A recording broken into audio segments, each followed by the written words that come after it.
Hi, my name is Tarriq Purivatra. I'm a data engineering fellow at Insight, and today I'd like to present to you my project on adverse effects. The goal of this project is to improve patient outcomes for prescribed medications. Now, in the United States, roughly 100,000 people pass away every year due to adverse reactions to prescribed medicine. Now, whenever there is a reaction of any kind, there is a voluntary practice to log the case data in an open source API called OpenFDA. The idea for this project is to use this data to provide support to physicians.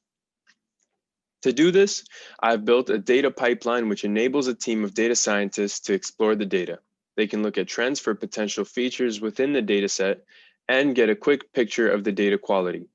The data can be directly harnessed for machine learning algorithms to predict the outcome of prescribing a given medication.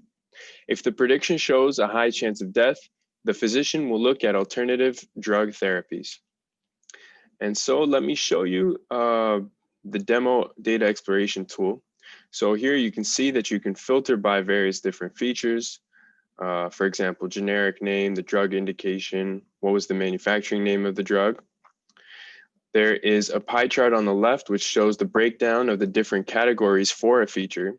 There is a bit of data quality information on the bottom, for example, the percentage of nulls. And then the main scatter plot shows some of the trends that you might be able to see. So with this tool, you can quickly identify trends in the data, explore the data, and understand that data quality, right? And then so you might look at a different feature like brand name, and then you'll see how that might change.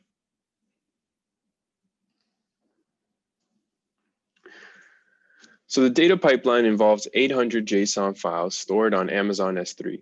This is accessed by Spark, which manipulates and organizes the data into a relational database on Postgres. Airflow updates the database when new data arrives, which is quarterly. Finally, the data is visualized with Dash. From the schema, we can see that we are working with complex nested JSON files. We have structs in arrays and arrays in structs.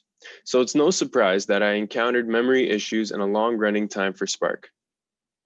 I tried numerous tactics to optimize my Spark job, and the most useful methods were repartitioning and horizontal scaling. They each reduced the runtime by 10 minutes. Now loading the JSON files into PySpark resulted in that data frame on the left, where each row represents a file. And the bulk of the data is stored in that results column. So when I explode the results column, I'm left with an enormous movement of data. I realized that there is no way to guarantee that the data and therefore computation will be evenly distributed across the cluster. So I repartitioned after the explode. A major bottleneck in the Spark job was garbage collection time. In order to reduce garbage collection time, you need more executor memory. So I added 2 workers to the cluster. This not only reduced the garbage collection time per instance, but it also reduced the total garbage collection time across the cluster.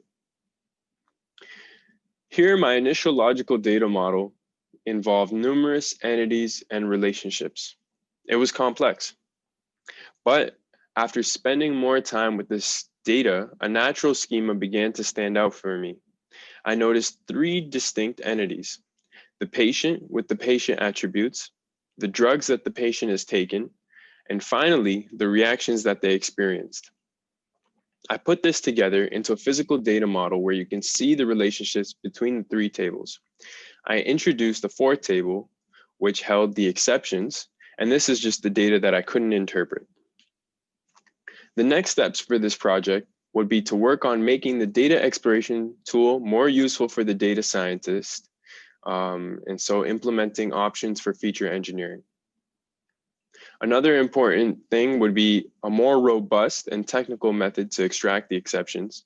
And finally, I would work on providing recommendations for alternative drugs so that when a given case does show a high likelihood of leading to a deadly drug reaction, the physician can choose an alternate medication, hopefully resulting in less deaths from this cause. I have 3 pictures here to highlight 3 qualities that are important to me. On the left, you can see I'm a lifelong learner because, for example, guitar is something that I picked up a few years ago. And learning new things is what led me to data science and eventually data engineering. In the middle, you can see that I seek out mission-driven work, and that's why for my master's research, I worked on oil spill cleanup technology. Finally, on the right, you can see me giving a speech for the Club Neurotech U of T, where I was the biomechanics lead. I'm always seeking out leadership opportunities and opportunities to provide mentorship. So thank you for listening to my presentation. My name is Tarriq Purivatra, and if you have any questions, please feel free to reach out to me on LinkedIn, and I'd be happy to answer. Thank you.